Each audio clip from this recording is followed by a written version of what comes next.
A middle-aged, left-hand dominant professional squash player was lunging for shot and fell. Landing on his hand, he had sudden pain in long finger with inability to extend the tip of the finger. Patient reports no previous injuries, has no history of arthritis. On clinical assessment, the patient is unable to extend the tip of the finger. There is swelling around the injury. The tip of the finger is sitting in 45-degree flexion drop position. The finger has full vascular flow. An X-ray was done to assess for any joint dislocation, subluxation, or fractures. The differential diagnosis here can be a soft tissue mallet. The second differential would be dislocated distal interphalangeal joint. The diagnosis here was made as a mallet fracture with subluxation. The mallet finger injuries range from pure tendon ruptures to tendon rupture with fractures of the base of the proximal phalanx. Type E mallet finger is a tendon rupture. Type B is a chip fracture, and type 3 is a avulsion fracture without displacement. Type D is a avulsion fracture with displacement of the fragment. And E has displacement of the avulsed fragment with subluxation of the distal phalanx. Type E fractures often require operative intervention. Forceful hyperflexion usually results in pure tendon ruptures or tendon rupture with a small bony fragment. The fragment involved is intra-articular surface. Accurate anatomical reduction is required. A mallet fracture satisfactorily finger function may be regained despite mild arthrosis. A non-operative management is indicated for mallet fractures where the distal articular surface is congruous with the condyles of the middle phalanx and the volar subluxation is not present. However, in patients seen with acute injuries involving more than 1/3 to 1/2 of the joint surface with volar subluxation, open retrochangeal fixation obtains better results. Management. Surgical management, a regional KY technique was utilized. A regional or digital blocks of anesthesia was given. A digital block is used with lidocaine, induced either dorsally between the metacarpal heads or via the palmar approach. Anesthetic is injected on the radial and ulnar side of the each digits and directly over the neurovascular bundle. It is important to confirm that injection has successfully anesthetized the dorsal cutaneous branches because it supplies the area of the incision. Using an H-shaped incision, dissection is made through the dorsal cutaneous tissue. Most of the dorsal veins are sacrificed, although most of the radial and ulnar ones may be saved. Skin flaps are obtained deep to the epitendon of the extensor mechanism to help avoid skin sloughing. The flaps are held by stay sutures and kept moist during the procedure with copious saline. A dorsal 30% of the radial ulnar collateral ligament of the DIP joint can be taken down to mobilize the distal phalanx. Loop or magnification is often required.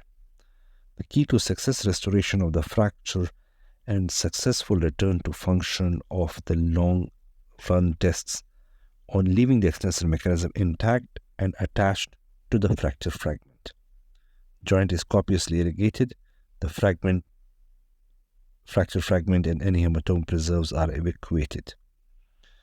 Reduction is obtained by anatomical realignment of the dorsal cortex of the distal phalanx. Small instruments such as dental probe, Fourier elevator, fine tooth forceps, all are helpful in holding the reduction. A 0.02 inch K wire is passed retrograde through the dorsal third of the fracture surface in the distal phalanx in such a way that the wire passes through the distal phalanx just below the sterile matrix of the nail bed and avoid the undersurface of the nail. The dorsal fragment is anatomically reduced with a DIP joint in neutral position and a pin is driven back across the fracture site. Thus secures both the fragment and the DIP joint. Second pin is pass through the fragment into the distal fillings as an added stabilization technique. This should be accomplished with extreme care because multiple attempts at fixation often result in comminution of the fracture and further compromise the possibility of achieving stabilization. If the fragment seems large for a K-wire suggested, a second K-wire may be added instead of using a larger K-wire. An additional wire adds torsional stability and is less likely to further break up of the fragments. Anatomical reduction of the fragment is then confirmed by PA and lateral radiograph. The skin is then closed with nylon and a bulky dressing is applied. A splint should immobilize the DIP joint and extend across the wrist to neutralize the flexor tendons. In post-operative management, the first dressing is changed after 48 hours. At that time, small splint is applied to maintain the stability of the DIP joint. Rehabilitation should begin following removal of the forearm splint at the first visit. Active motion of the metacarpophalangeal and proximal interphalangeal joint is crucial to maintain good hand function. Patients should expect some discomfort, but the importance of early rehabilitation cannot be overstated. At 4 to 6 weeks, local tenderness at the site of the fracture should be assessed. If the fracture healing has begun, as shown by minimal tenderness at the fracture site, the intra-articular K-wire should be removed. Active DIP flexion should be instituted with blocking of the joint. At additional 2 to 3 weeks have passed, the remaining K-wire can be removed. A splint may be reinstated if displacement is noted or discomfort begins. To avoid refractures, splintage should continue at night and during stress activity of further 6 weeks. Any wire at any time that can be moved by gentle manipulation should always be removed to avoid the risk of infection, seconding to wire loosening. There are alternatives to the above technique. A surgical technique of percutaneous open reduction and fixation is possible. After antibiotics, the right arm is prepped and draped in sterile fashion. A well-padded tourniquet is applied and accentuated. A mini C-arm is brought in the field and a small transverse incision is given. The size of the screw head is made over the distal phalanx.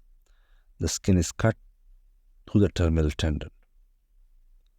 Under fluoroscopy, using a reduction tool to verify the anatomic reduction is achieved, and then again using the C-arm, a spinal needle is placed to match an appropriate angle to place the screw into the P3.